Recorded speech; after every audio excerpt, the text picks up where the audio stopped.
Oke, balik nih. Oke.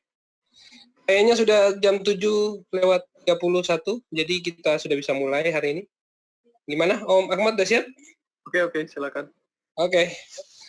Kepada seluruh teman-teman member PHP Indonesia, selamat bergabung di PHP ID Online Learning 6. Hari ini kita akan bahas mengenai topik migration from procedural to OOP bersama dengan Om Ahmad Mardiansyah, IT konsultan yang sudah cukup lama berkecimpung di dunia IT, dan topiknya cukup menarik dan sebenarnya ini bisa untuk juga pencerahan buat kita semua lah, sambil belajar-belajar, lihat-lihat, oh kayak gitu ternyata. Itu dapat insight. So, terima kasih untuk Om Ahmad yang sudah menyediakan waktu untuk kita. Jadi kayaknya waktunya akan dimulai. Silakan, waktu dan tempat. Oke, terima kasih banyak perkenalannya tadi Bang Peter. Perkenalkan, nama saya Ahmad Mardiansyah. Hari ini di PHP ID Online Learning 6, saya akan membawakan topik migration dari prosedural ke OOP. Oke, agenda yang kita bahas malam ini. Malam ini sejam ya, mudah-mudahan bisa lah ya. Pertama kita akan bahas intro, kemudian kita bahas yang prosedural. Ya, jadi saya banyak kalau bikin program itu banyak pakai prosedural, jadi nanti kita akan bahas prosedural PHP karena itu yang paling banyak orang tahu dan ya itu menjadi dasar untuk belajar OOP ya. Kemudian nanti kita akan bahas OOP di PHP, kemudian nanti ada beberapa hal yang perlu diperhatikan ketika kita migrasi ke OOP ya, jadi dari prosedural ke OOP. Kemudian nanti kalau ada waktu ya kita tanya jawab. Introduction, jadi nama saya Ahmad Mardiansyah, basisnya di Bandung. Saya pengguna Linux ya dari tahun 99, lama banget. Saya pertama kali pakai dulu Red Hat 5 ya. Dulu namanya Red Hat ya, bukan sekarang namanya Red Hat Enterprise, dulu namanya Red Hat. Nah, kemudian kalau belajar gaming sih dari tahun 93 ya, waktu itu pakai MS-DOS, bahasa basic gitu ya. Lama banget ya. Kemudian pakai PHP pertama kali tahun 2004. Nah, itu pakai prosedural segala macam. Nah, mulai belajar OOP-nya tahun 2011 ya. Kemudian pernah ya bikin PHP based application, nah salah satunya billing. Nah, kemudian kebetulan saya bukan hanya programmer aja ya, saya banyak project juga di kebetulan banyak project di sistem, jadi sistem administration, jadi instalasi, maintenance, telco juga gitu ya. Nah, mau tidak mau jadi networking gitu ya, mau tidak mau jadi kalau saya lihat itu misalkan solusi-solusi tadi gitu ya, mau tidak mau kalau perusahaan itu ingin ke market pasti ya selalu ada yang di custom gitu. Selalu semua orang pakai Mikrotik atau Cisco gitu ya. Nah, supaya jualan dia laku pasti ada sesuatu gitu kan. Nah, sesuatu yang unik. Nah, sesuatu yang unik itu biasanya orang bisa bikin dengan adanya programming. Jadi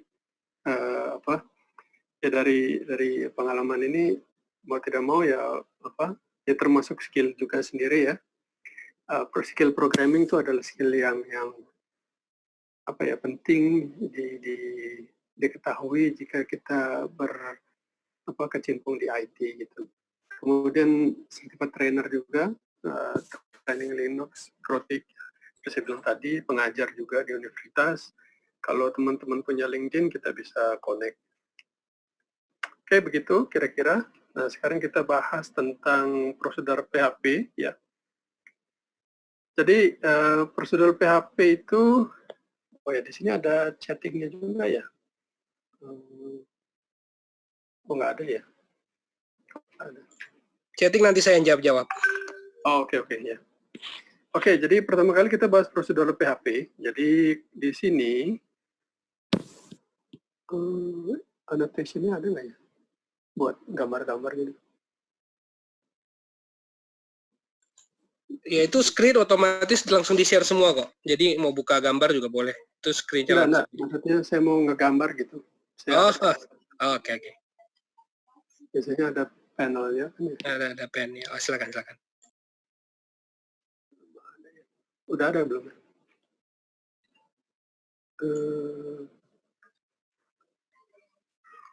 Di PDF ada nggak ya? Ada kayaknya. Di screen itu ada kalau nggak salah whiteboard-nya. Di webboard? Iya, di search Di webboard screen-nya. saya matiin. Oh, dimatiin ya?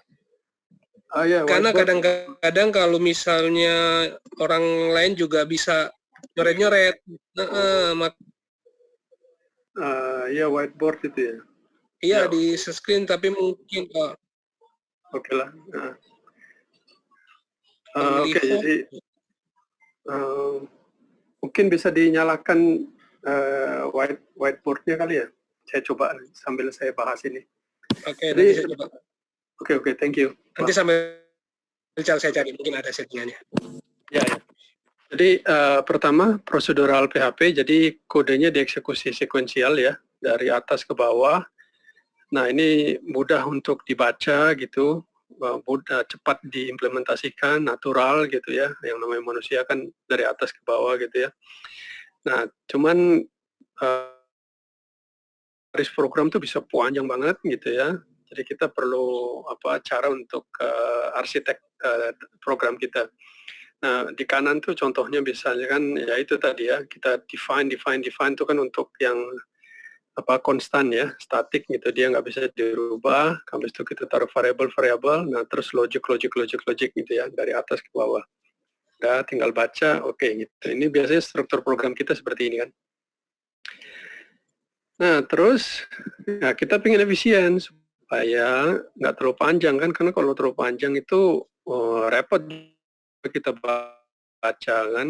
Nah kalau tergantung itunya sih kadang kalau kita udah programnya panjang, kita harus split kan ya di IDE kita itu kan ya, horizontal split, jadi atas sama bawah gitu, atas buat liatin variabelnya, di bawah buat nulis kodenya. Nah supaya kita bisa efisien, salah satunya kita bisa buat function di sini gitu ya.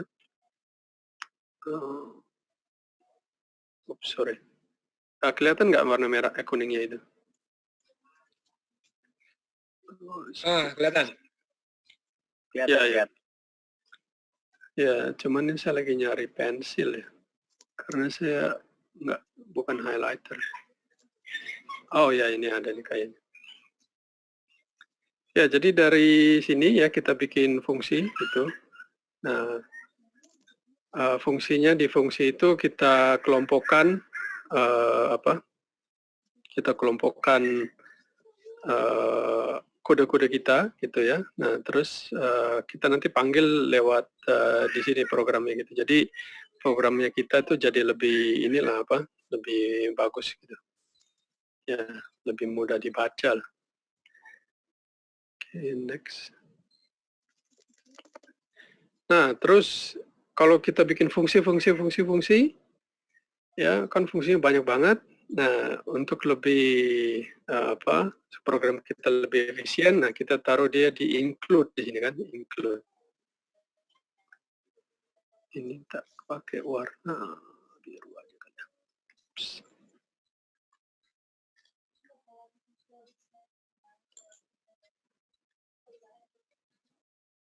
Ya, warna biru ya. Oke. Ya, jadi include itu adalah kita fungsi-fungsi tadi kita taruh semua ya di sana, fungsi-fungsi ini, taruh di file ini. Nah, kemudian udah kita panggil dia, kemudian nanti tinggal di program kita panggil nama fungsinya, gitu kan. Ya, udah lumayan gitu ya. Jadi intinya kita selalu mencari cara gimana caranya supaya kode kita itu maintainable gitu ya, jadi rapi gitu ya. Kayak inilah kayak di kamar kosan, jadi drawer drawer, laci ya, laci ini buat naruh sepatu, laci ini buat baju, laci ini buat ini gitu ya. Jadi kita di program kita pingin seperti itu supaya mudah nanti kita nyarinya. Lagian juga, nah itu seperti analoginya kayak kosan tadi ya. Kalau kita udah kerja dengan banyak orang gitu, wah, itu tadi harus bikin kesepakatan bahwa lemari ini buat ini, lemari ini buat ini. Oke, begitu. Lanjut kita. Nah ini dia. Oke, selanjutnya kita bisa menggunakan ini apa, array ya. Jadi contoh misalkan sebelah kiri tanpa array, sebelah kanan dengan array. Jadi ini juga salah satu teknik untuk bikin program kita efisien ya. Jadi kadang ada suatu kasus gitu ya, kita ngeloading data, datanya banyak, nama 1, nama 2, nama 3, nama 4, terus gitu kita echo semua. Nah ini jadi lebih panjang kan. Nah akan lebih baik jika kita pakai index array. Ya, di bahasa lain kita sebut itu list ya, array atau list. Di Python itu namanya list ya. Tulisannya seperti itu. Jadi dia ada variabel ya. Variabel kan ada tanda dolarnya itu. Ups. Nah ya, ada tanda dolarnya. Kemudian nanti ada apa? Ada tulisan array. Kemudian nanti kita tinggal panggil dia. Ya berapa panjang array-nya, kita looping sebanyak itu. Oke. Nah pertanyaannya, kalau saya mau bikin array tetapi ada asosiasinya gitu, jadi satu data dengan data yang lain terkait gitu kan, associate gitu. Nah kita bisa pakai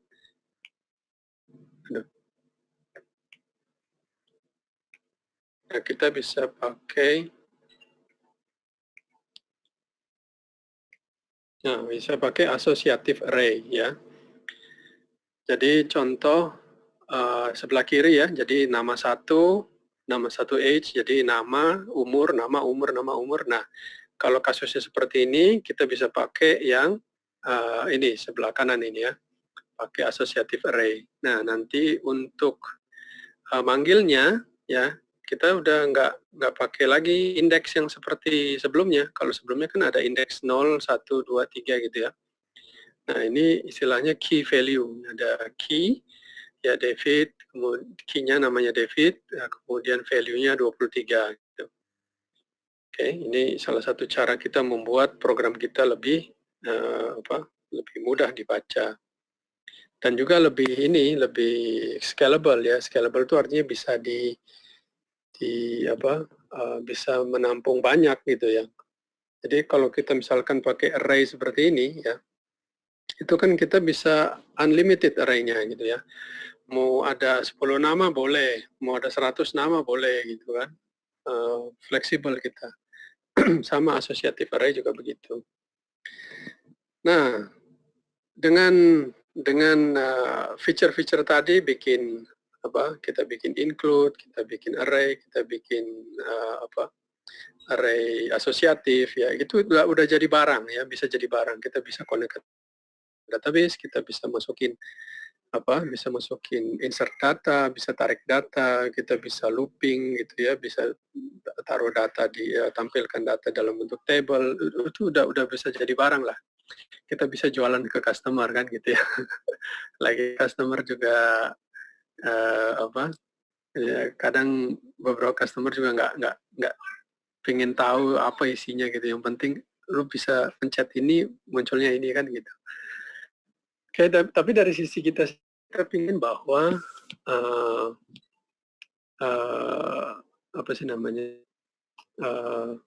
program kita lebih maintainable. Jadi kita pingin ya, contoh misalnya feature ya, kita mau menggrupkan variabel gitu.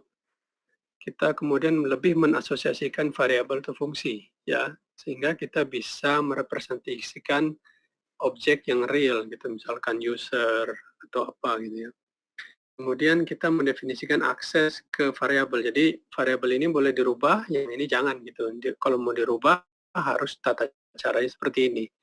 Kalau di functional program belum bisa tuh ya. Oke, terus nah ini juga kalau misalkan kita mau nambah gitu ya. Nah, kalau dengan prosedural, kita kalau mau nambah fungsi, itu kita harus ngedit file fungsinya ya kan, nambah fungsi baru gitu, tambah. Belum lagi nanti kalau nambah fungsinya sama kan. Wah, itu repot ya. Jadi kita ingin cara gimana caranya kita bisa men-scalable aplikasi kita, tapi sekaligus kita juga punya kontrol terhadap itu, gitu ya. Nah, untuk itulah kita ada solusi yang namanya PHP. Jadi tanpa OP di PHP. Jadi tanpa OP sebenarnya juga bisa tuh jadi barang, gitu kan. Jual bisa gitu. Nah, cuman kita ingin lebih manageable ya, sehingga program kita bisa lebih baik lagi. Nah, pada OP kali ini kita akan bahas features yang ada di OP sekaligus juga konsep dasar yang harus kita tahu ya.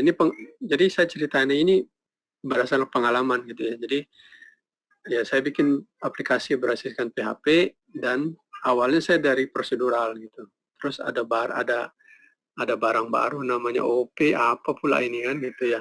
Terus lihat pertama kali baca kagak ngerti gitu, coba-coba lagi, lama-lama baru gitu ya.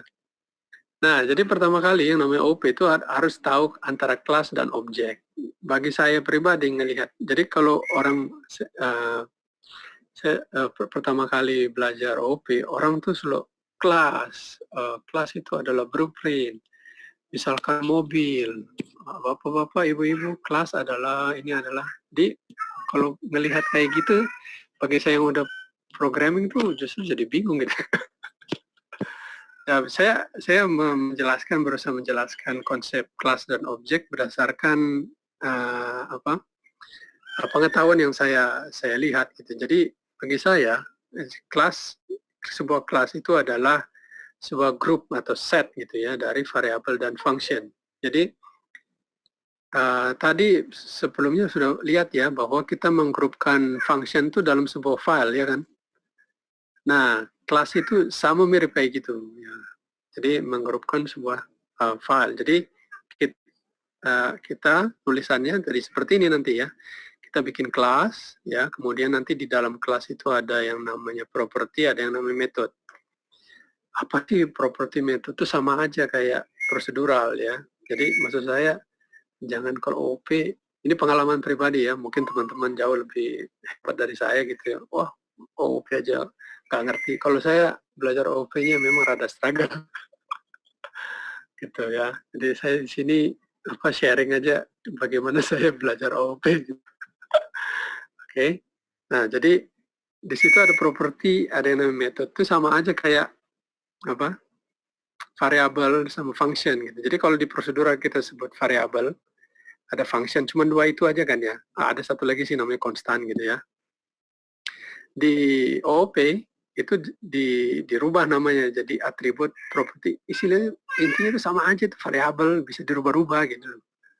Terus ada yang namanya method. Nah, kalau function di dalam kelas itu dijadiin namanya method. Jadi sama aja tuh kayak fungsi gitu. Ya, jadi maaf ini jadi rada curhat nih gitu. Ya. Jadi seperti itu ya, antara kelas dan isi di dalamnya. Jadi isi di dalam kelas itu cuma dua ya, ada variable, ada function, itu aja. Nah, jadi kita bikin kelas seperti ya, di dalam itu ada properti yang warna biru ini, kemudian nanti ada method ya, ada fungsi. Nah, jadi fungsinya terserah mau banyak bisa gitu. Nah, terus cara manggilnya gimana? Kita manggil kelas ya. Nah, kita manggil kelas tuh gimana? Nah, kalau kita ambil prosedural, jadi saya selalu membandingkan dengan prosedural ya. Jadi prosedural gimana, OP gimana gitu. Jadi istilahnya tuh kalau dalam teaching tuh pedagogi ya. Jadi mengajar mengajar orang dewasa sama mengajar sama anak-anak tuh beda ya. Jadi kalau kita ngajarin orang dewasa di mana dia sudah punya pengetahuan, kita ngajarin berdasarkan pengetahuan yang dia punya gitu ya. Nah, pengetahuan yang dia punya saat ini adalah prosedural gitu ya. Nah, jadi dari pengetahuan prosedural itu kita angkat dia menuju OP gitu. Jadi kalau di panggil fungsi kan. Nah, di kelas gitu. Jadi kita panggil dulu ya istilahnya tuh instantiate. Nah, gitu, ini istilah lagi. Jadi namanya apel. Nah, ini kan sebenarnya apel ini fungsi variabel kan gitu. Ya, kenapa dia variabel? Ya wong ada dolarnya kan gitu. Tapi ini bukan variabel biasa. Ini adalah variabel dengan tipe objek gitu ya. Kenapa objek? Karena dia diturunkan dari sebuah kelas ini. Nama kelasnya apa? Ini fruit gitu. Nah, buah. Oke ya, jadi fruit diambil dari atas, kemudian udah si apple ini jadi objek gitu. Jadi objek itu kok pakai tanda dolar? Iya, dia variabel juga gitu. Tapi variabel kayak variabel nama sama dengan Joko, nama sama dengan Badu, sama kayak gitu. Tapi ini yang sama-sama variabel, tetapi tipenya beda. Gitu ya.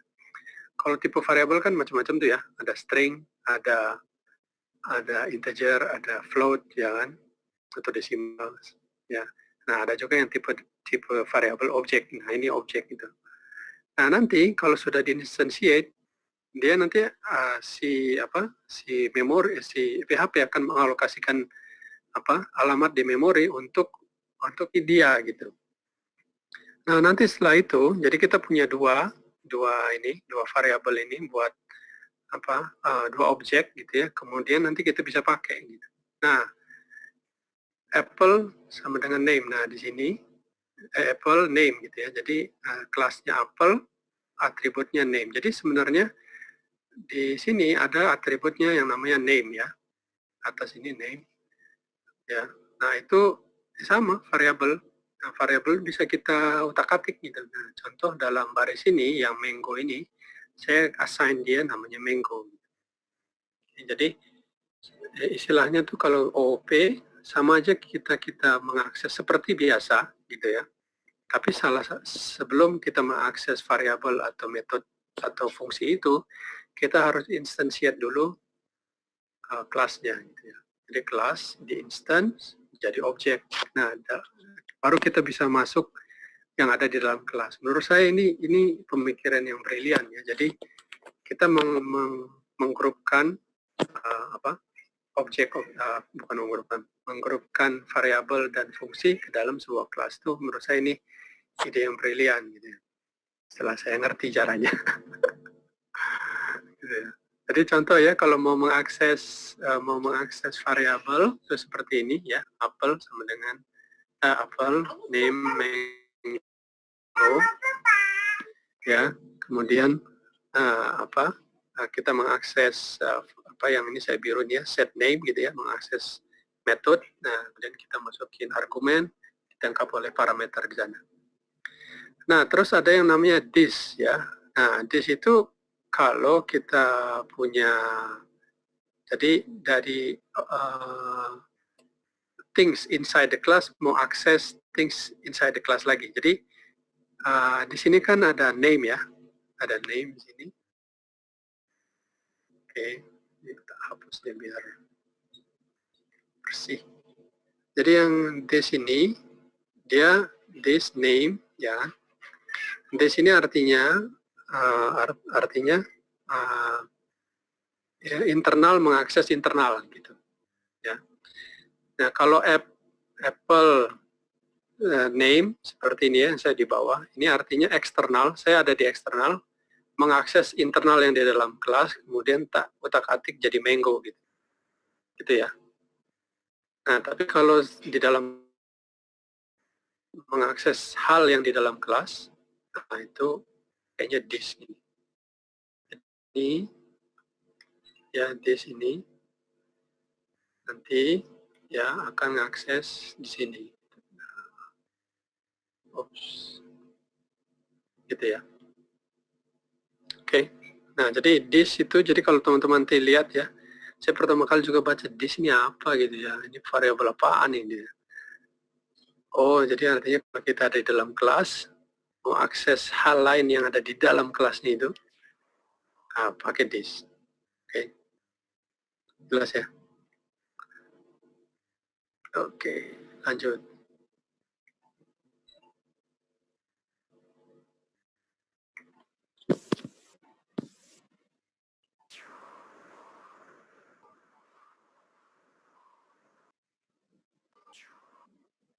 Oke, selanjutnya inheritance ya.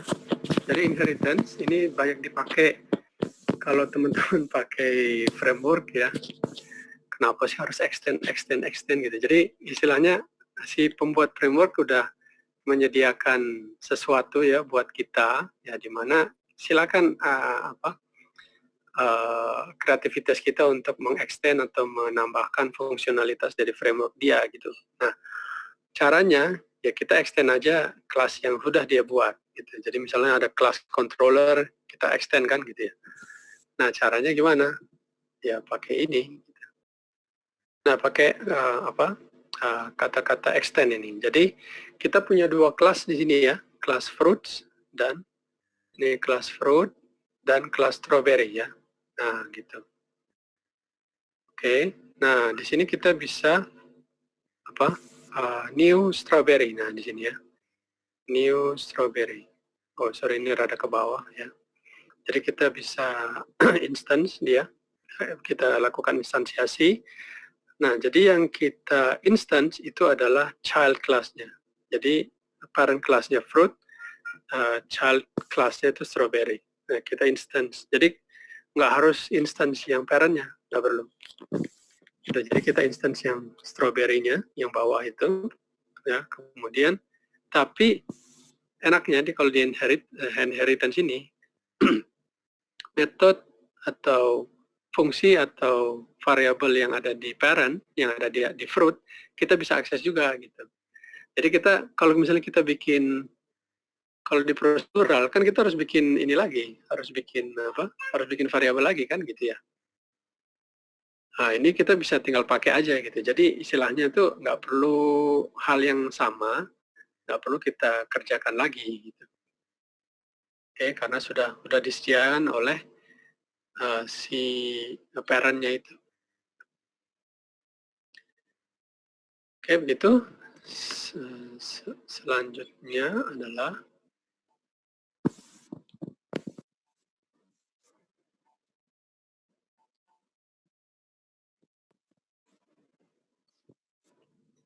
ya method chaining ya. Jadi kita ini nggak bisa di prosedural ya, prosedural. Jadi prosedural paling kalau kita bikin fungsi rekursif ya gitu, atau fungsi manggil fungsi lain gitu ya. Tapi kita nggak bisa langsung ngambil berapa fungsi pang langsung keluar gitu, nggak bisa ya. Nah, di OOP itu bisa. Tuh, kerennya di situ. Jadi di sini ada kelas fake string misalkan ya. Di dalamnya itu ada metode add A, add B, kemudian get string. Nah, ketika kita ngakses mereka, ya pertama standar dulu lah ya, kita instantiate kan. Ini instantiate kayak begini. Nah, habis itu kita bisa pakai kita bisa ngakses metode dalamnya kan. Nah, itu kita bisa chaining ini. Jadi ambil dari sini hasil dari panggil metode yang pertama, hasil dari metode pertama jadi inputan untuk metode kedua. Dari metode kedua adalah outputan dari metode kedua. Hasil dari metode kedua adalah inputan untuk metode ketiga di sini. Jadi ada 3 metode di chain gitu loh. Nah, ini sama seperti Unix ya. Nah, kalau teman-teman pakai Unix itu kan ada pipe ya. Oh, itu keren banget. Jadi modelnya kayak gitu. Jadi intinya dengan adanya kelas ini kita bisa nggak usah bikin fungsi yang macam-macam gitu. Jadi kalau kita desain kelas, di dalam kelas itu ada metode, disarankan sih kalau bikin metodenya tuh yang spesifik gitu. Nah, nanti kita tinggal chaining aja gitu. Itu ya konsepnya. Ini menurut saya ini keren banget yang punya ide gitu ya, OP. Oke, gitu. Oke ya, selanjutnya ini konstruktor ya. Jadi tadi kita udah bahas metode ya, ada metode yang namanya construct ya, atau konstruktor. Jadi konstruktor itu gampangnya ketika kita manggil fungsi manggil kelas, dia otomatis dieksekusi gitu aja. Contohnya kayak gini. Oke, jadi kita nggak perlu harus manggil fungsi lagi gitu. Otomatis ketika kita buat kelas, kita manggil kelas, kita instantiate kelas, dari kelas jadi objek kan. Nah, otomatis fungsi itu dipanggil. ya gitu. Nah, itu tadi konstruktor. Lawannya konstruktor ya destruktor, jadi menghancurin gitu. Nah, jadi fungsi dari destruct ini adalah ketika selesai gitu ya, selesai dieksekusi. Jadi yang namanya PHP itu kan dia begitu selesai langsung memorinya di-clear-kan lagi kan gitu ya. Jadi begitu selesai eksekusi, selesai dieksekusi, nah metode ini dieksekusi gitu. Selesai semua fungsi-fungsi tadi selesai, maka metode destruct dilakukan, dijalankan sorenya. Terus kemudian, nah ini enaknya kalau misalkan kita pakai kelas ya. Jadi atribut tadi ya, either atribut atau atribut, properti, variabel sama aja gitu. Kadang nanti saya ngomongnya kebalik-balik ya, bukan kebalik-balik ya, maksudnya kadang saya sebut variabel, kadang saya sebut properti, kadang saya sebut atribut, itu sama semua gitu ya, nggak usah bingung, semuanya ada tanda dolarnya gitu. Itu pasti variabel. Oke, jadi variabel di dalam kelas itu kita bisa setting bahwa dia itu public, protected atau private. Nah, kalau public artinya saya di luar kelas bisa ngubah-ngubah gitu ya, bisa ngubah isinya gitu. Dan itu kurang bagus dari sisi security. Ya, jadi kalau mau ngubah kayak tadi nih yang di awal ya. Nah, kita manggil sebuah fungsi ya, sebuah metode untuk merubah namanya gitu. Ya, jadi kita nggak boleh langsung merubah ya. Jadi kayak seperti apa ya? Ya, jadi harus ada prosedurnya gitulah buat rubah. Kita harus manggil fungsi ya, dan fungsi itu tugasnya untuk merubah isi dari sebuah variabel.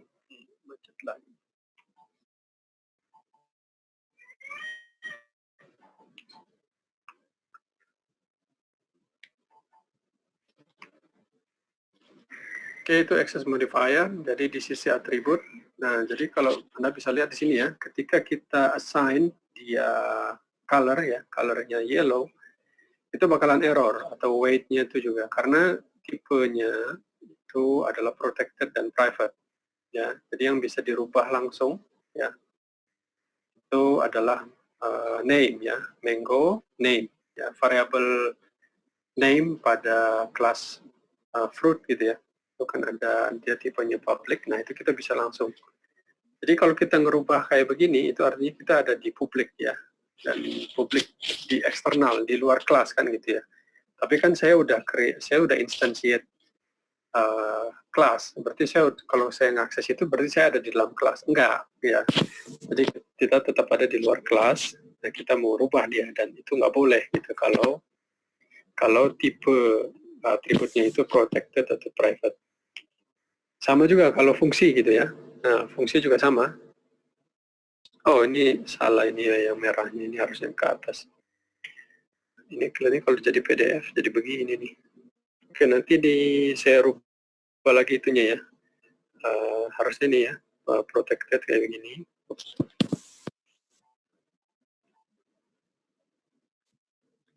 Jadi ini protected ya. Nah, ini jadi ya, dan private. Nah, gitu. Kita bisa ganti dia. Oke, jadi kita bisa setting bahwa fungsi ini hanya bisa diakses dari dalam kelas, sesama entity dalam kelas kita bisa saling mengakses. Oke, begitu kira-kira.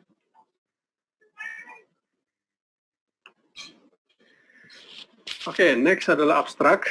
Nah, abstrak ini rada mumet gitu ya. Jadi kelas abstrak ya. Kemudian di dalamnya harus ada fungsi yang namanya abstrak. Jadi pada contoh ini ya, ketika kita ada sebuah instantiate, jadi kita instantiate sebuah ini ya, child class namanya Audi. Nah, kemudian yang jadi isu di sini adalah, coba lihat ya, di child class itu ada fungsi namanya intro, ya. di parent class itu ada fungsi juga namanya intro. Lu kok sama gitu ya. Nah, di sini fungsinya abstrak gitu ya. Jadi kalau yang kita instantiate itu adalah yang dari sisi child-nya. Jadi kita instantiate child-nya ini. Nah, tetapi nanti yang dipakai adalah fungsi yang ada dari sisi child-nya. Oke. Jelas ya? Itu gunanya abstrak tadi.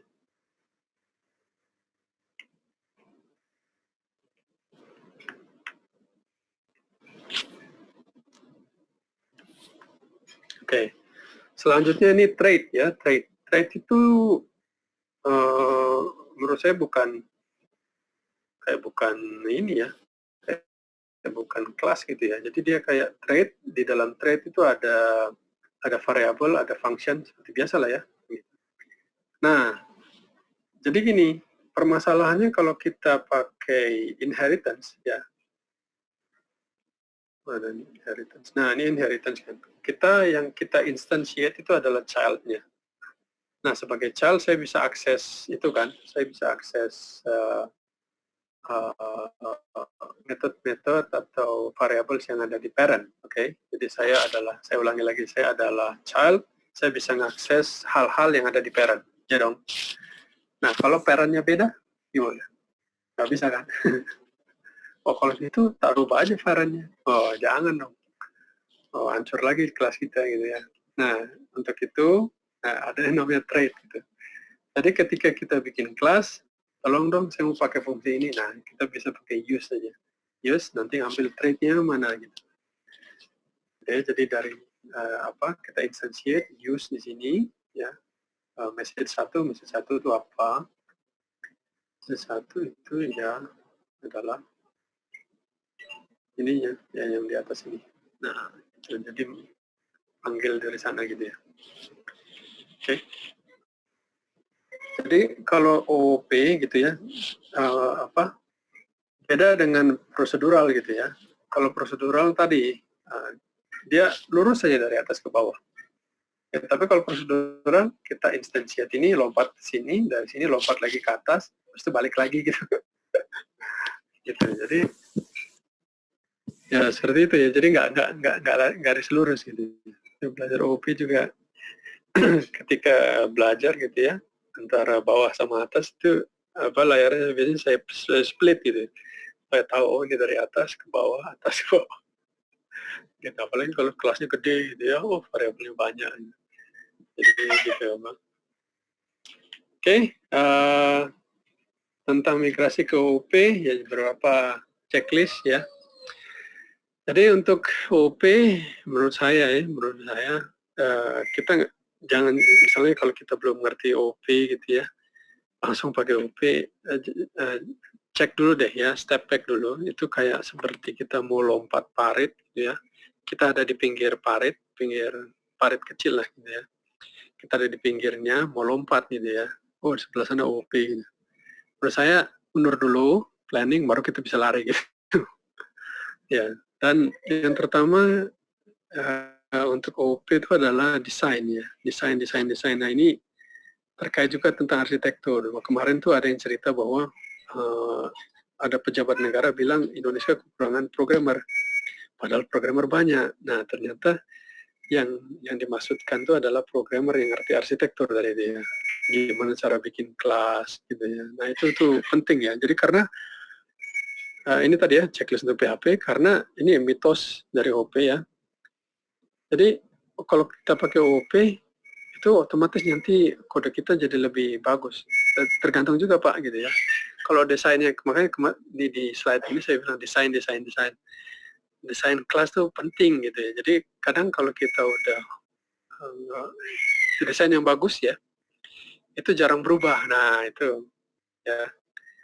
Jadi orang pakai kelas itu terus ya extend kelas itu gitu. Nah itu artinya desainnya bagus. Gitu.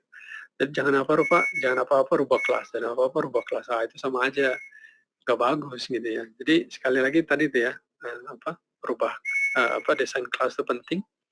Apa yang jadi child, mana yang jadi parent gitu ya, parentnya apa, childnya apa.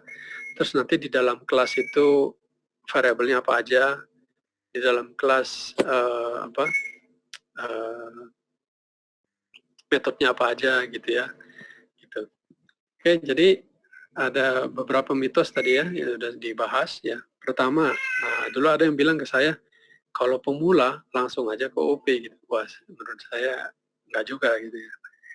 Menurut saya lebih, ya karena saya basicnya prosedural, jadi nggak apa-apa prosedural dulu, nah nanti dari situ perlahan-lahan kita masuk ke OP. Terus OP berarti kita nggak perlu prosedural, nggak juga gitu ya. Nah, kita bisa jalan bareng, gitu ya. Dan misalkan ada yang bilang OP akan perform better, nggak juga sih, gitu. Kadang yang prosedural itu juga lebih cepat kan, gitu. Tergantung kasusnya makanya ya. Nggak selalu OP harus better gitu. Terus, nah ini juga ya, waktu zaman saya dulu nggak ngerti OP itu macam mana sih? Jadi OP artinya programming kita lebih visual. Nggak juga ya. Jadi OOP itu bukan seperti visual programming, drag and drop kayak gitu ya. Kayak apa sih namanya dulu zaman saya itu visual basic gitu. Nggak ada yang pakai visual basic ya sekarang. Ya seperti itu. Oh, OOP itu berarti pakai yang gitu. Enggak gitu. Terus ada juga yang namanya OOP increase reuse. Oke, ini dengan catatan tadi desainnya bagus. Oke, jadi kalau reusable tuh bagus ya. Jadi kita desain kelasnya jarang berubah gitu. Ya, itu artinya desainnya dia bagusnya. Nanti ada mata kuliah desain pattern. Nah, itu tadi ya, gimana caranya kita bikin kelas tuh yang bagus sehingga orang-orang pakai itu dengan lebih bagus. Jadi arsitektur software kita lebih baik. Ya. Oke, OP increase reuse. Itu ya. Oke. Selanjutnya saya rasa udah cukup tadi ya. Jadi maksud saya sekali lagi tentang OOP ya tadi ya, desain itu ya, pastikan kita punya mengerti dulu ini barang apa, ini OOP. Nah, setelah itu kita coba migrasi ya, kita grupkan gitu fungsi-fungsi kita, kemudian kita coba coding gitu dengan dengan OOP. Oke, silakan. Oke, kita akan masuk di sesi tanya jawab. Ini saya sudah lemparkan ke chat room, tapi kelihatannya yang nanya baru satu orang nih. Oke, terlalu baru satu orang nih, tapi mungkin nanti sebentar lagi. Waktu masih banyak. Oke, ini ada pertanyaan pertama. Ya. Dalam function terdapat fungsi perkalian, misal hasil sama dengan $A kali B, di mana $A sama dengan private. Wah, ini susah nih. Nanti harus lihat. Nih. Ini. Kalau gitu nanti aja lah. Mas, nanti saya copy paste lagi ke grupnya. Nanti dibaca. Nanti Om kalau udah coding harus lihat barang sih. Iya. Itu saya sudah copy paste. Oke, mungkin lanjut apa gitu ya, ada yang mau itu saya sudah tanya tuh di chatting, coba dibaca Mas Ahmad. Chatting mana ini? Saya sudah copy paste supaya bisa dibaca, soalnya agak bingung kalau. Oke, saya cek dulu ya. Ini function. chatnya di mana ya? Chat di tombol bawah tuh, di bagian bawah toolbar, dia nanti akan ada start video, security, kursornya dibawa ke bawah. Oke, ini sudah ada. Nah. Mute partisipan ya? Ya. Enggak, ada namanya yang nanya Mas Ahmad.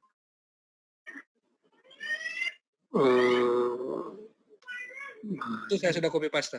Baca nggak? Nggak kelihatan. Oh, dalam function terdapat fungsi. Nggak, sorry, ini chatnya nggak kelihatan sama saya nih. Nggak kelihatan? Hide video, optimize screen, remote control. Chatnya cuman bisa lihat partisipan aja nih. Saya sudah langsung tadi langsung ngepaste? Nggak kelihatan? Nggak ada, Mas. Security. Oke deh, saya baca ya. Dalam function terdapat fungsi perkalian. Hasil sama dengan $A kali $B. Ya. Di mana $A sama dengan private. Ya. $B sama dengan protect. Sedangkan hasil sama dengan public. Apa bisa dipanggil ketika mengambil kelas? Oh, kalau misalkan, ya, jadi variabelnya ada di sisi kelasnya ya? Ya, pasti. Nah, jadi seperti ini ya. Nah, gitu. Jadi ada $A, $B gitu ya. Nah, kalau misalkan kita instantiate, terus kita mau modifikasi, itu yang bisa kita akses dari luar kayak gitu ya, yang seperti contohnya yellow ini yang hanya yang public aja gitu. Kalau misalkan dia statusnya protected, dia harus pakai this, dan kita harus panggil fungsi untuk itu. Private ya. Kalau protected itu artinya dia available di child-nya.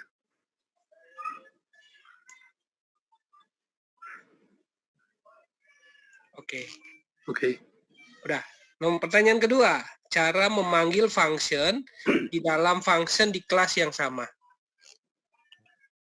Function, jadi kayak gini ya.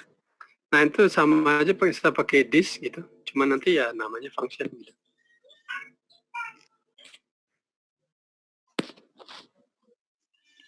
Jadi kayak method chaining kayak gini ya.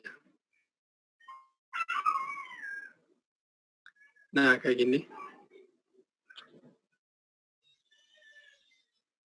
Itu jadi ada sebuah objek, di dalamnya kita panggil method. Nah, kemudian method itu bisa hasil dari method 1 menjadi output dari method 1 jadi input jadi method 2 dan seterusnya gitu. Nah, tapi syaratnya di method itu pada bagian akhirnya harus ada kata return gitu. Sehingga dia bisa di chaining, bisa digabungin gitu. Betul, itu fitur paling bermanfaat banget sekarang di framework modern. Ya, Oke, pertanyaan berikut. Benar tidak OOP performnya lebih bagus karena codingnya tidak simple, tidak banyak karakter dibanding native? Kalau dari sisi performance gitu ya. Kalau performance kan kita bisa lihat request per second kayak gitu ya. Nah, tergantung kasusnya sih. Cuman ya, kalau misalkan desanya bagus, jumlah kode pada OP itu lebih sedikit daripada prosedural. Nah, itu. Jadi karena jumlahnya lebih sedikit. Jadi kita bisa bandingkan dulu. Saya pernah belajar sistem analis gitu ya. Kita bandingkan gitu antara OP dan prosedural, bikin aplikasi yang sama gitu.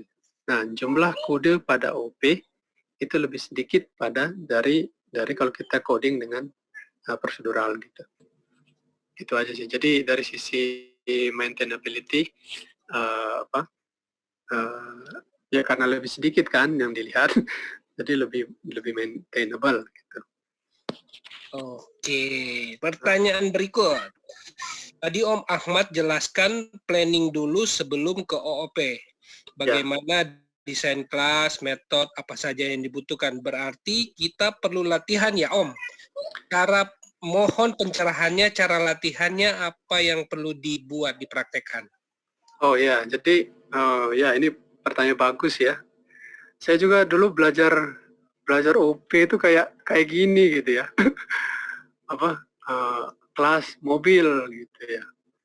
Mobil nanti ada Volvo, nanti ada BMW gitu. Terus ada people gitu ya. Ada people nanti di instansi jadi satpam atau apa gitu.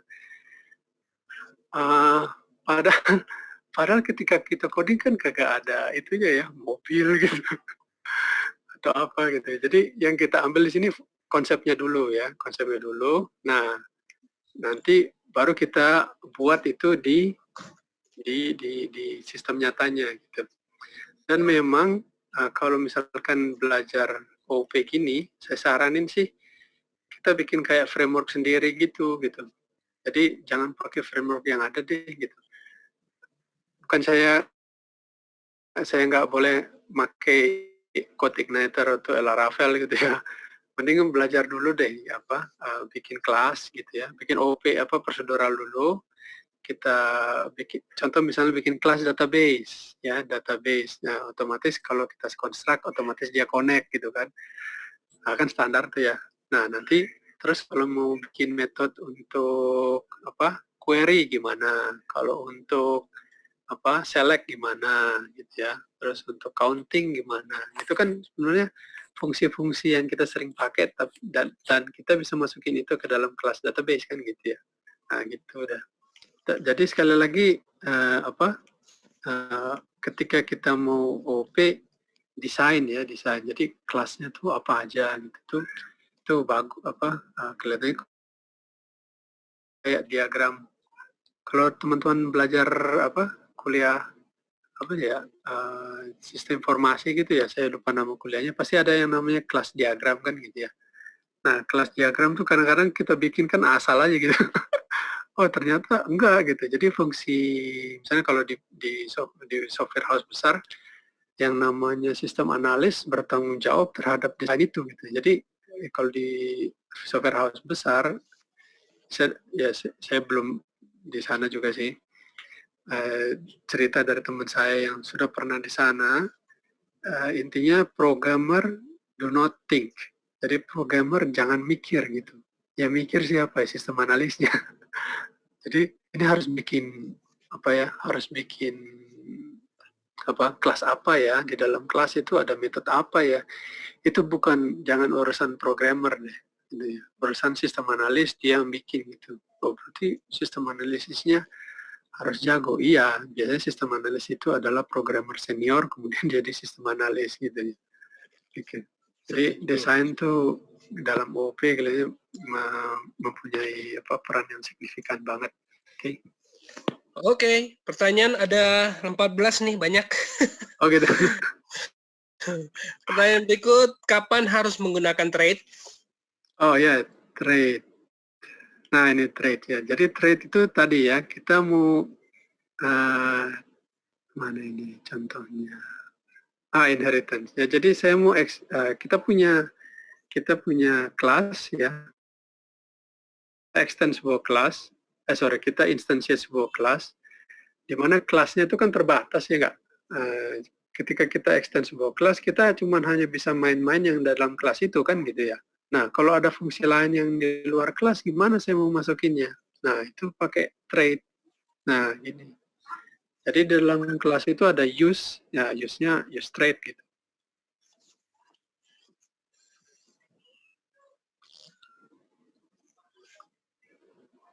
Oke.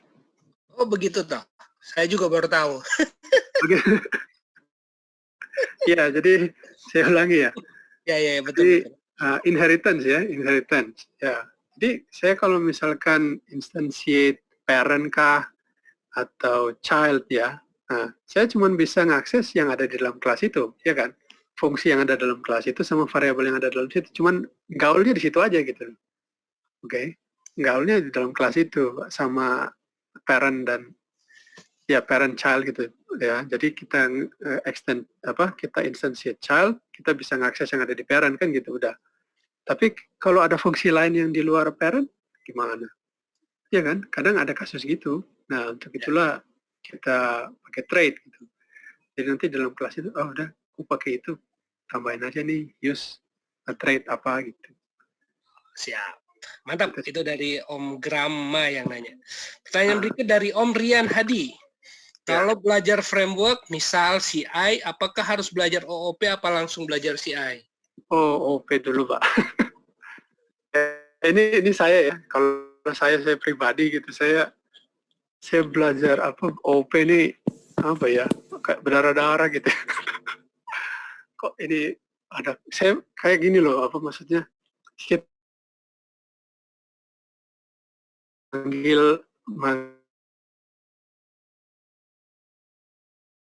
Asik aja gitu kan, hajar gitu kan. Nama fungsinya apa? Hajar gitu kan. Tapi kalau di OP, nggak bisa men, kamu harus instan dulu gitu. Ada pakai fungsi aja kok ribet banget gitu. Ya jadi menurut saya ya, itu jadi dasar. Memang ya, seperti saya bilang tadi ya. Nah checklist di OP kita kayak mau belajar OP itu kayak mundur dulu gitu. Jadi nggak ngasilin apa-apa gitu, belum jadi barang. Mundur dulu, belajar, begitu udah ngerti baru bisa lari kenceng gitu. Menurut saya gitu sih. Jadi kalau mau belajar framework, belajar OP dulu deh gitu. Ya, nah, jadi kalau misalkan kalau bisa sih kita coba bikin framework sendiri dulu gitu, yang personal. Ya, saran saya sih begitu. Oke, ada pertanyaan dari Om Freddy, tapi ini kayaknya nggak perlu dijawab. Boleh dijelaskan tentang pewarisan? Nanti nonton ulang videonya aja. Oh gitu, inheritance ya. Yang berikut dari Robert Theo. Dalam melakukan desain sebelum melakukan konsep OOP, hal-hal apa saja yang diperlukan dan diperhatikan? Nah ini makanya ini tergantung dari jam terbang analisnya nih ya. Penamaan kelas itu juga penting gitu ya. Jadi jangan sampai kelasnya tuh namanya berubah lagi. Kalau dia berubah kan di bawah-bawahnya berubah, ya kan gitu ya. Desain yang bagus tuh yang jarang berubah, tapi orang sering pakai gitu. Nah, ngomongnya enak tapi itunya susah. Ya, tidak gampang. Gak gampang. Kayak orang marketing gitu. Gimana caranya supaya laku barangnya? Oh, kamu harus cari nama yang bagus. Nama yang bagus tuh macam mana gitu? Ya pokoknya bagus aja. Jadi nama tuh berpengaruh gitu. Jadi contoh ya, misalkan dulu ada teman dia kerja di Qt, tahu ya kalau teman-teman Linux, Qt bacanya Qt ya, dari Trolltech, dari perusahaan Norwegia itu. Nah itu dia punya ini, dia kan bikin framework juga tuh untuk bikin aplikasi Qt. KDE tahu ya, KDE kayak desktop environment yang pakai Linux ya. Nah itu kan asalnya dari Qt gitu ya. Sekarang kan Qt versi 5, dulu masih versi 3. Nah Qt itu kalau dia bikin software ya, dia garansi ada namanya backward compatibility. Jadi kalau kita misalnya bikin software pakai Qt versi 3, terus ada Qt versi 4 keluar, software kita tetap bisa jalan, nggak perlu dimodifikasi. Nggak kayak PHP kan? Kalau kita bikin pakai PHP 5, pakai PHP 7 keluar, oh udah merah-merah tuh ya, deprecated gitu kan. Artinya nggak backward compatibility, ya kan? Nah dia jamin itu backward compatibility-nya. Jadi ketika dia ngerilis suatu produk, dia harus mikir bahwa fungsi ini harus bisa bertahan sampai beberapa tahun ke depan gitu loh. Karena itu penamaan fungsi itu dia benar-benar mikir gitu ya. Nah contoh misalkan fungsi taskbar gitu ya. Ini mau horizontal atau vertikal. Nah penamaan variabel itu juga penting gitu ya. 0 apa 1, ya nggak? Kan kalau 0 itu horizontal, 1 vertikal. Nah itu kan jadi bikin bingung, kalau kebalik gimana? Atau sebaiknya mau pakai HOR atau fair gitu ya, atau langsung gitu. Jadi hal-hal detail kayak gitu tuh perlu dipikirin ketika kita desain gitu ya, desain OP. Nah terutama awal tadi ya, desain kelasnya tuh penting ya. Jadi begitu dikasih ke programmer, oh nama kelasnya ini, oh metodenya ini, variabelnya ini, udah langsung dia bikin kelasnya seret. Nah, bahkan juga kalau ada software designer yang bagus ya, kita udah bikin kelasnya, tak ya, pakai GUI gitu ya. Ya kan biasanya udah software desain arsitektur pakai GUI kan. Udah jadi kelas-kelasnya, tinggal pencet tombol, langsung jadi tulisan kelasnya. Udah ada nama filenya gitu. Nah, nanti tinggal diisi gitu. Wah, keren banget. Gitu. Oke, pertanyaan berikut dari Om Buaya Ragil, tapi ini pertanyaannya panjang benar, jadi saya mesti belah-belah nih. Implementasi OOP dalam Laravel seperti apa yang kompleks? Itu nomor 1. Oh ya, langsung aja ya. Ya. Kalau Laravel tadi ya, ya tergantung, ya berarti harus lihat lagi Laravel yang dokumentasi kelasnya gitu ya. Kelasnya apa saja, terus fungsi dari kelas apa saja. Ya kalau framework kebanyakan sekarang kan pakai metode MVC. Jadi gini-gini, MVC model view controller itu adalah model nggak harus apa sih namanya tuh ya MVC, metode kali ya, atau salah satu framework ya, cara kerja kita gitu. Tanpa MVC bisa nggak bisa gitu. Jadi makanya saya bilang kalau MVC OP harus MVC, nggak juga gitu. Tergantung kita mau bikinnya seperti apa. Jadi nggak harus MVC. Kalau framework yang populer, Coordinator, Laravel itu dia pakai MVC ya. Jadi nanti ada kelas yang namanya controller, ada kelas namanya model, kelas namanya view gitu ya. Di Y juga ada ya. Nah, nanti dari kita akan extend itu. Ya, jadi saya sebagai pengembang framework, gue udah bikin kelas controller, kelas ini. Nah, kamu extend. Gitu. Nah, extendan Anda itu nanti jadi halaman. Gitu. Kira-kira begitu kali ya. Oke. Pertanyaan kedua tentang trades kayaknya sudah dijawab. Dan yang ketiga ini referensi yang bagus buat bikin arsitektur. Saya kurang paham nih maksudnya nih. Mungkin referensi apa ya? Ya arsitektur ini design pattern ya, gitu. Jadi kalau kita bicara arsitektur, kita udah artinya kita levelnya udah di atas lagi gitu. Jadi kita udah nggak mikirin kode lagi.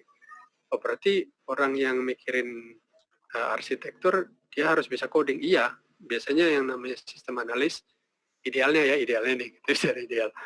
Sistem analis itu harus bisa coding. Dia udah programmer senior lah gitu ya, udah tahu metode, itu udah luar kepala lah OP itu. Nah baru dia bikin dari business requirement gitu ya. Requirement dari customer, kemudian bikin kelas-kelasnya, kan nanti bikin desainnya gitu ya. Oh, nanti dari situ baru kasih ke programmer gitu. Jadi ya seperti itu sistem analis. Cuma kadang kan sistem analis di Indo baru aja lulus gitu kan, jadi sistem analis.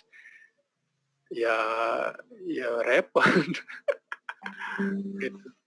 Ya jadi seperti tadi ya, desain pattern mungkin bisa cek gitu ya.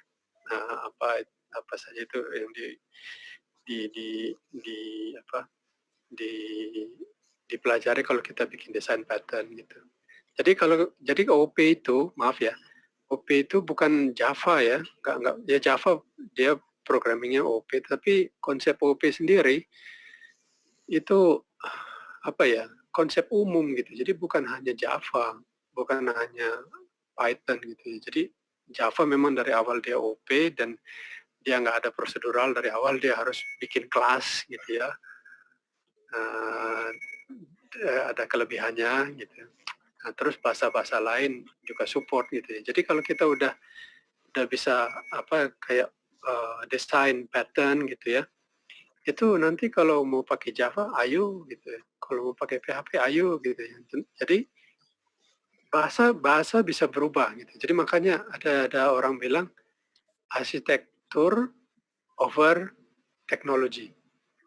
Ngerti ya? Nah, jadi justru yang mahal nanti itu adalah desainnya, desain kelasnya itu loh. Itu yang jadi mahal gitu. Nah, begitu kelasnya udah jadi, tinggal kasih ke tukang jahitnya gitu ya. Kayak programmer gitu. Nanti dia yang kerja gitu. Mau pakai Java boleh, mau pakai PHP ayo, mau pakai Python oke gitu. Kira-kira gitu. Oke, pertanyaan berikut. Banyak nih. Waduh, ini banyak. Masih ada setengah jam, masih ada berapa menit kita? 24 menit lagi. Oke, pertanyaan berikut. Tips, pertanyaan dari Om Aldo. Ya. Contoh cara merubah atau mengkonversi string ke integer ataupun sebaliknya dalam OOP, penerapannya seperti apa? Oh, saya rasa ini bukan masalah OOP ya. Itu masalah fungsi aja di PHP. Jadi nanti istilahnya tuh kalau kita mau rubah tipe data. Jadi kalau di PHP itu kan dia loose type ya, beda dengan C gitu ya. Kalau dari C kan saya bilang variabel nama ini wajib string gitu kan. Dari awal kita bisa tahu. Tapi kalau PHP kan enggak, angka 5 ya itu bisa berupa huruf, ya kan, string, bisa berupa integer kan gitu. Oh nanti gitu ya, nah, kalau udah ada kalkulasi baru kita kasih tahu, oh ini string gitu, oh ini integer gitu. Ya jadi PHP gitu. Jadi kalau untuk itu ya tinggal cari fungsi, istilahnya tuh kalau merubah, ini istilah programming umum ya, mau di Python, mau di C, mau di PHP, Java, istilahnya casting kalau merubah tipe data. Nah, yang sering rubah itu adalah dari string ke integer, integer ke string, dari string ke desimal, desimal ke integer gitu. Itu udah cari fungsinya aja gitu. Jadi menurut saya tidak berhubungan dengan OP gitu. Oke. Pertanyaan berikut, bagaimana cara mengetahui kemampuan OP kita sudah baik? Apakah ada referensi atau situs yang dapat menjelaskan desain pattern yang cukup baik di PHP? Itu 2 pertanyaan berarti itu. Yang pertama, cara mengetahui kemampuan OOP kita sudah baik. Yang kedua, referensi. Oke, untuk OOP, jadi skill OOP ku udah oke apa belum kan gitu ya? Waduh, menurut saya sih perlu partner ya. Partner, jadi cek orang yang udah ngerti terus kita implementasikanlah tadi jurus-jurus ini gitu ya. Jurus-jurus kelas dan objek, inheritance, method chain, constructor dan seterusnya gitu ya. Ke dalam itu, dalam aplikasi kita gitu. Terus nanti kalau itu jalan ya oke lah. Jadi fungsi ini, jurus-jurus OOP ya seperti inilah gitu ya. Ada kelas, ada objek, ada inheritance, ada method chain. Ya, ini terutama nih berguna banget kan ya. Ini kayak ini, kok ini tanda panahnya banyak banget kan gitu. Saya juga bingung gitu. Oh ternyata itu fungsi dipanggil gitu. Oh kayak Unix gitu. Oh gitu. Terus ada konstruktor, destruktor, access modifier, kayak gini ini di Java aja ya. Ya jadi ini sebenarnya ada lagi sih ya, kayak misalkan namespace gitu ya. Ini banyak beberapa jurus lagi yang belum dibahas ya. Mungkin next time aja lah gitu ya. Oke. Untuk ya itu tadi kelihatannya sih untuk mengetahui kemampuan OP kita mending bikin aplikasi gitu ya, kayak aplikasi login deh gitu ya. Aplikasi login tapi yang OP semua gitu. Ya kan, registrasi, login, logout, nah gitu. Pakai OP. Terutama nanti bikin kelas database-nya tuh. Nah, itu seru tuh. Oke. Referensi dan situs yang dapat menjelaskan desain pattern yang cukup baik di PHP? Ada referensinya, Om Ahmad? Saya, apa sih namanya tuh? PHP on the right way ya, bukan? Ya, ada juga. Saya dulu pakai ini O'Reilly, tahu nggak O'Reilly? O'Reilly. O'Reilly di situ ada, kan dia perpustakaannya banyak tuh. Nah, saya dari situ saya lupa namanya. Jadi oh ya, saran aja sih gitu ya. Ya, ketika kita belajar ini kan IT ya, information technology, dan banyak kan itu ditulis oleh orang luar kan ya, yang bahasa mereka itu nggak sama dengan kita, mereka nggak pakai bahasa Indonesia, mereka pakai bahasa Inggris. So menurut saya akan lebih baik jika kita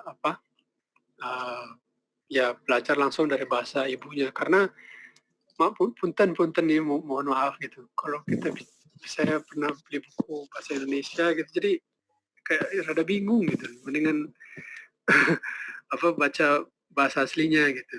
Dan kalau di sana juga ada video gitu ya, di situ ada juga video yang menjelaskan hal-hal ini gitu.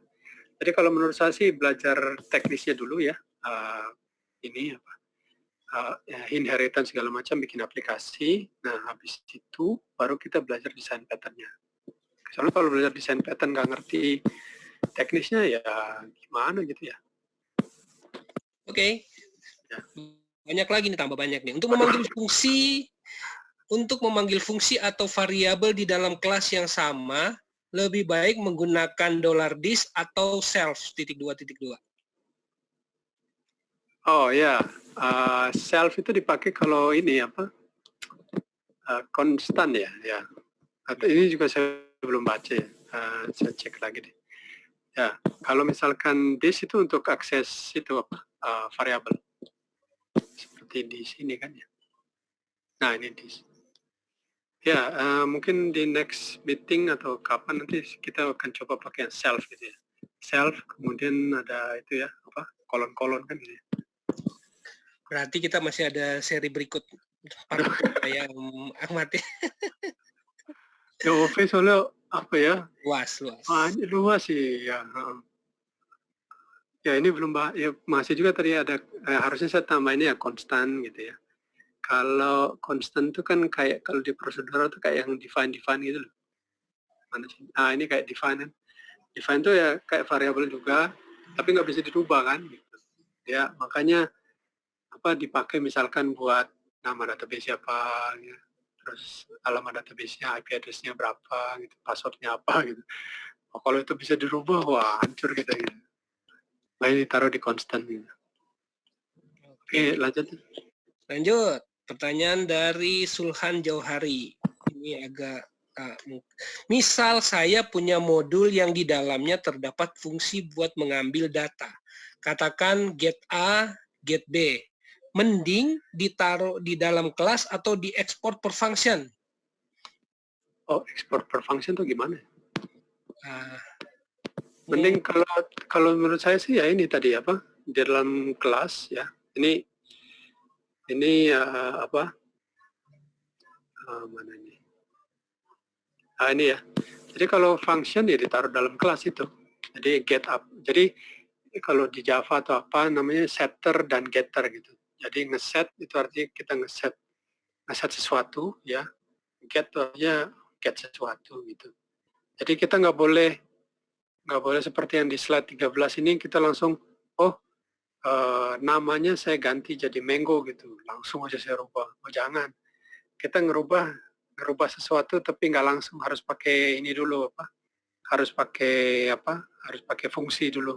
Kita panggil fungsinya, nanti fungsinya itu yang apa? Ngerubah gitu. Itu kayak apa ya?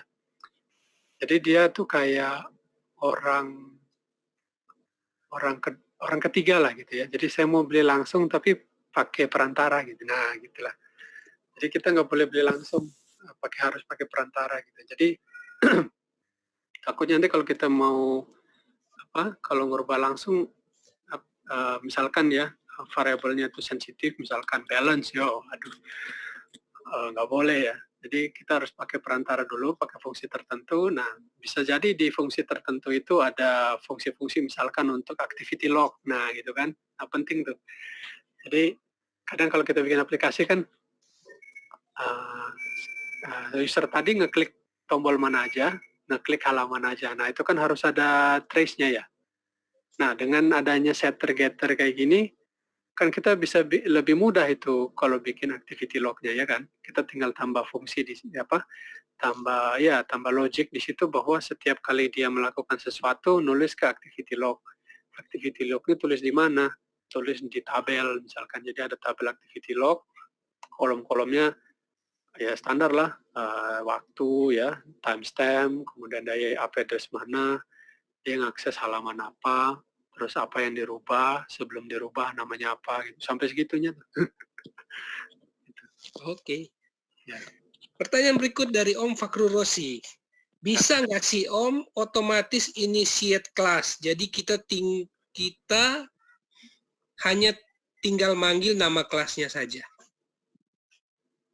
Otomatis ya seperti ini. Pakai new gitu kali ya. Mungkin itu pertanyaannya. Oh, kalau namanya kelas harus pakai new dulu. Kecuali ada satu yang kayak apa sih namanya itu yang saya lupa namanya. Nanti ya ada lagi. Jadi nggak perlu harus pakai new. Static ya. Static. Ya, ini static belum dibahas juga ya. Belum ya, static function ya. Ya gitu. Jadi apa sih? Kenapa kan variabel atau Ya, intinya kalau kita programming kan cuma dua ya. Kalau nggak kita mainin variabel, manggil fungsi kan gitu ya. Nah, fungsi dan variabel ini ada yang statik, ada yang dinamis. Kalau dinamis ya sama seperti ini gitu. Cuman kalau yang statik itu artinya dia tetap aja statik. Jadi alamat memorinya tetap gitu. Sekali dia ya kayak statik gini lah. Statik yang nah ini define ini kan dia statik gitu. Dia begitu kita bilang define DB host, nah di memori udah dialokasikan tuh alamat memori DB host namanya sekian, udah nggak boleh dirubah, nggak boleh dipindahin gitu, nggak boleh di-clearkan tuh memori gitu ya. Nah kalau static variable juga sama gitu, alamat memorinya tetap, nah fungsinya juga di sana tetap, jadi dia akan tetap tuh program hilang. Oke. Ya, kalau misalkan kita mau ya dalam kasus tertentu, misalkan kita ingin bahwa data itu ada, meskipun kita udah berpindah-pindah memanggil fungsi ini, manggil fungsi itu, tetapi variabel itu tetap ada. Nah, variabel itu kita jadiin static ini. Oke, mungkin seperti itu kali ya. Oke. Pertanyaan berikut lagi dari Om Nung Hidayat. Kapan sebaiknya pakai extend, kapan sebaiknya pakai threads?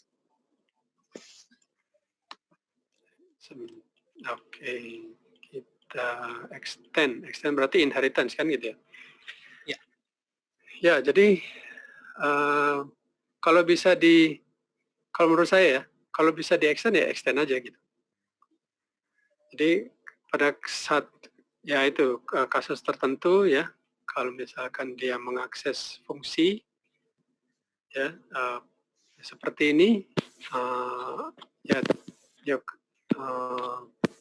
apa ya, pada saat tertentu tadi ya, ketika fungsi ini sudah tidak ada di dalam kelas ini, tapi kalau ditulis di situ nanti jadi double kan gitu ya, udah jadiin thread aja gitu.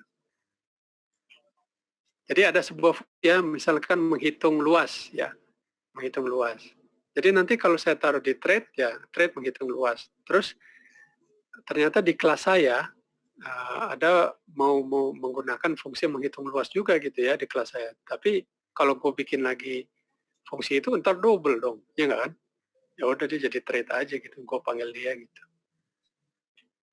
Ya nggak, jadi pada kita nulis 2 kali, ya kan? Di ngerti nggak ya? Kira-kira gitu ya. Oh, kalau sampai nggak ngerti nanti tanya langsung aja lagi. Oke, pertanyaan berikut dari Om Grama.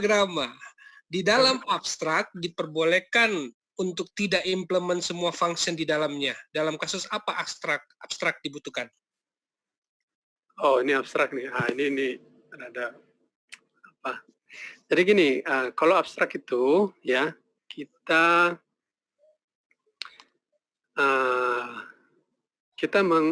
jadi gini, kalau kita instantiate sebuah child ya, maka fungsi-fungsi yang ada di parent, variabel yang ada di parent bisa kita akses dong, kan gitu ya. Ya kan, oh aku childnya, masa aku nggak boleh akses parent aku kan gitu ya. Nah, kalau abstrak itu artinya saya mau pakai ya fungsi di child saya. Jadi ada fungsi intro di child ya. Saya mau pakai itu, tapi fungsi itu juga ada di parentnya. Jadi itu kayak override gitu. Jadi ya contohnya seperti ini yang sebelah kanan itu ya. Saya punya fungsi, saya punya child class namanya Audi. Di dalam kelas Audi ini ada fungsi namanya intro. Oke. Nah di parent saya itu ada intro juga gitu. Nah kalau saya nggak pakai abstrak, saya tuh selalu manggil yang punya parent gitu, karena dia parent kan gitu. Ya. Nah, supaya saya bisa pakai fungsi di tempat saya, nah saya pakai abstrak.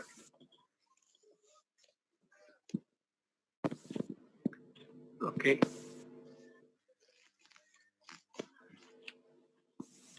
Itu kira-kira ya. Oke. Pertanyaan terakhir sekali. Oh ya.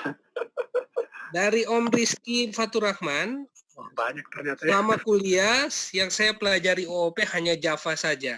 Pertanyaannya, apakah OOP dapat diimplementasikan di web dan bagaimana membuat kelas yang cocok untuk web? Ya, sebenarnya sih kalau di universitas saya kita jadi gini, kalau di universitas tuh yang diajarkan adalah prinsip ya prinsip. Jadi prinsip kayak inilah.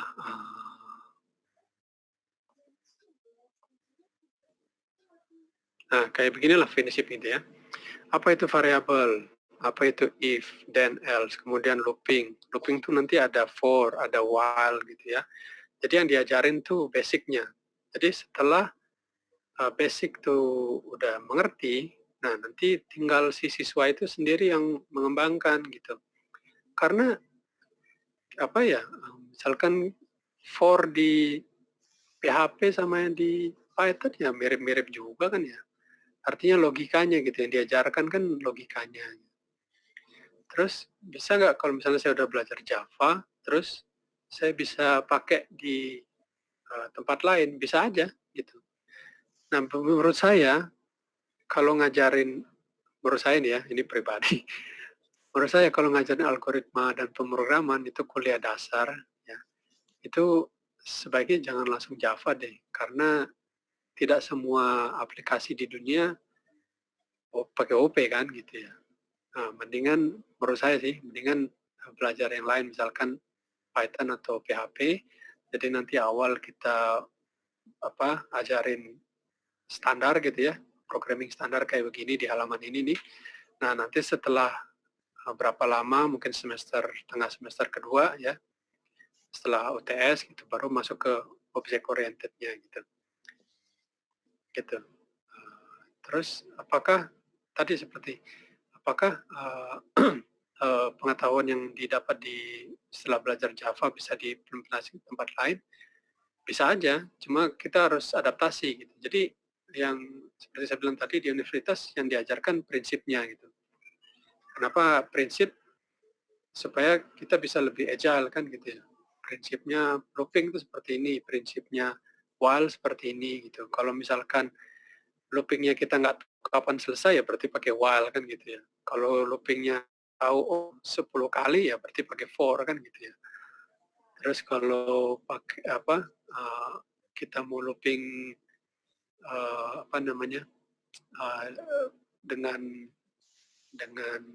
index array ya berarti pakai for aja cukup gitu.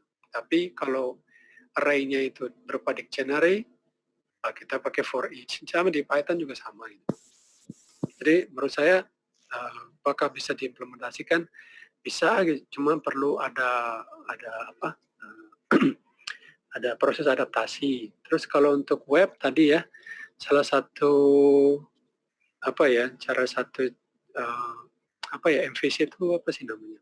Bukan framework atau cara-cara orang mendesain web ya dengan OOP itu menggunakan teknik MVC. Selain MVC ada nggak? Bisa ada gitu. Apakah saya bisa bikin teknik sendiri? Bisa aja. Gitu. Jadi ya ini iklan juga ya. Saya juga ngajar PHP ya di kelas di GLC Networks dan di PHP ini kita coba bikin framework sendiri gitu. Ya, jadi siswa diajarin framework sendiri, kita mulai dari OOP, ya apa tuh kelas segala macam. Nah nanti coba setiap siswa bikin framework sendiri. Dan nanti kalau mau dapat sertifikat harus ngerjain tugas. Jadi tugasnya selesai dulu baru kasih sertifikat gitu. Oke. Pertanyaan terakhir dari saya tapi. Oh ya. Boleh cerita sedikit soal GLC Network, apa yang dilakukan, di mana, dan apa yang bisa kita dapatkan dari GLC Network? Oh, kalau GLC Networks itu organisasi pribadi, ya perusahaan saya sendiri pribadi. Kita bergerak di bidang IT konsultan, terutama network dan sistem gitu ya. Ya kita kerjaan teknisnya ya setting router, setting server, kemudian setting storage, kemudian bikin aplikasi gitu. Kerjaan teknisnya. Jadi ada klien ada request, kita kerjain gitu aja lah gitu ya. Terus lokasinya ada di Bandung. Kemudian kita kadang-kadang juga bikin webinar gitu ya. Dulu sering ya, cuma karena udah banyak kerjaan jadi molor. Itu apa? Kurang istiqomah. Kayak gitu. Nggak ada kelas gitu, nggak ada pembelajaran gitu atau Oh kelas? ya, kalau kelas ada. Dan kelasnya di Bandung ya. Kadang kita buka kelas yang kita buka itu adalah networking, Cisco atau Mikrotik ya, terutama itu kita certified partner untuk Mikrotik, terus Linux ya, karena kita sering pakai Linux, dan kemudian ya ini PHP ini web development. Oh ya, dulu kita juga ini sebenarnya kenapa sih kita ngajarin PHP? Ya kita juga ada internship terkait dengan web development gitu ya. Karena kita lagi ngerjain project, kemudian nyari programmer tuh susah benar gitu ya. Jadi kita ada program internship. Jadi boleh intern di magang gitu ya, magang ya. Internship magang kan. Nah, jadi nanti mau kontak ke GLC Network lewat mana? Bisa ke emailnya saya tadi, bisa ke emailnya kontak juga bisa gitu. Ya harusnya sih kita launching program internship bulan ini ya, bulan April. Cuma situasi kayak gini nih, waduh, nggak tentu juga gitu. Jadi ada klien kita di Malaysia gitu ya. Kemarin tahun 2019 itu kita ngirim 4 orang gitu. Jadi saya sendiri yang supervise mereka gitu ke Malaysia, Kuala Lumpur. Di sana kita ada dikasih itulah tempat tinggal gitu. Ya udah, mereka bangun coding sampai tidur, besok lanjut lagi gitu, terus kemudian kita meeting gitu. Nanti kita diskusi kayak begini, kita bikin kelasnya apa ya gitu ya, kemudian nanti database-nya gimana ya gitu. Jadi kalau ada error ya harus benerin gitu. Menerima cewek cowok magang? Kalau untuk magang di Bandung ya cewek cowok, cuma jangan terlalu newbie gitu. Jadi pada saat magang kita ajarin juga nih, mulai dari PHP gitu ya, ada HTML gitu. Saya juga bingung ya, sekarang ini ada istilah front end, back end gitu. Padahal dulu kalau programmer mah ya program aja gitu. Depan belakang sikat. Iya. Ya HTML juga gua gitu. Ini juga gua, yang install Linux-nya juga gue gitu kan. Sekarang berarti apa dibelah-belah memang sekarang? Iya, sekarang kok itu front end apa back end, Pak? Maksudnya gimana? Maksudnya gitu. Nggak tahu kalau PHP itu apa? Front end, back end ya? Ya PHP sebenarnya bisa back end, front end sebenarnya, cuman ya somehow kan juga tergantung lah. Anyway, udah jam 9, kita nggak bisa lama. Iya. Terima kasih banyak nih, mohon maaf ya. Kalau ada silakan kalau ada kata penutup dari itu. Baik, kalau dari saya terima kasih banyak sudah sudah hadir di webinar ini, di kelas online ini. Mudah-mudahan menjadi lebih mengerti tentang OP gitu ya. Terus terang saya sendiri juga memahami OP juga tidak mudah gitu ya. Jadi terutama ini cara berpikirnya itu yang perlu dirubah gitu ya. Dan untuk itu tuh memang perlu waktu sih, perlu latihan gitu, perlu nanya-nanya gitu. Dan lebih baik kalau belajar kayak beginian ada mentornya gitu, nanya gitu ya. Kalau misalkan ada acara komunitas ikut gitu ya, kalau misalkan ada training ikut gitu. Jadi menurut saya ya tadi yang dicari itu ya mentornya gitu. Karena kalau kadang saya juga belajar sendiri gitu ya di internet, kan banyak tuh, kita Google gitu, keluar udah ribuan kan gitu. Tapi kalau nggak ada mentor, kadang kita jadi bingung sendiri gitu, tanya kemana. Gitu. Jadi sekali lagi terima kasih banyak teman-teman udah hadir ya. Mudah-mudahan teman-teman lebih tercerahkan terkait dengan OP gitu ya. Dan sekali lagi OP itu adalah konsep yang universal ya. Bukan hanya pemilik programan tertentu. Bukan OP itu berarti Java gitu. Enggak. Itu itu cara-cara kita memprogram dengan dengan cara yang lain lah selain prosedural gitu, alternatif selain prosedural gitu. Oke, begitu aja Mas Bang Peter. Ya, terima kasih banyak udah undangan. Dengan demikian berakhir sudah sesi kita untuk hari ini belajar migrating from procedural to OEP. Terima kasih untuk Ahmad, terima kasih untuk semua teman-teman yang sudah ikutan. Pengumuman hari besok dan Kamis, Jumat, Sabtu tidak ada, adanya hari Minggu. Langsung ketemu dengan Om Amirun, dari kawan coding kita akan belajar Laravel. Jadi akan lebih mempertegas ilmu yang kita pelajari hari ini. Oh ya, Laravel. Ya. Oke, dengan demikian terima kasih semuanya. Sukses semua dan sampai berjumpa di kesempatan berikutnya. Ya, selamat malam semua. Selamat beristirahat. Ya, malam. Thank you, Om ya. Terima kasih Om Ahmad. Terima kasih Om. Terima kasih Om. Thank you. Makasih, thank you. Sip. Terima kasih Om. Sama-sama. Terima kasih. Sami-sami. Super sekali. Terima kasih Om. Sama-sama. Last man standing. Masih ada 20. 18. 17.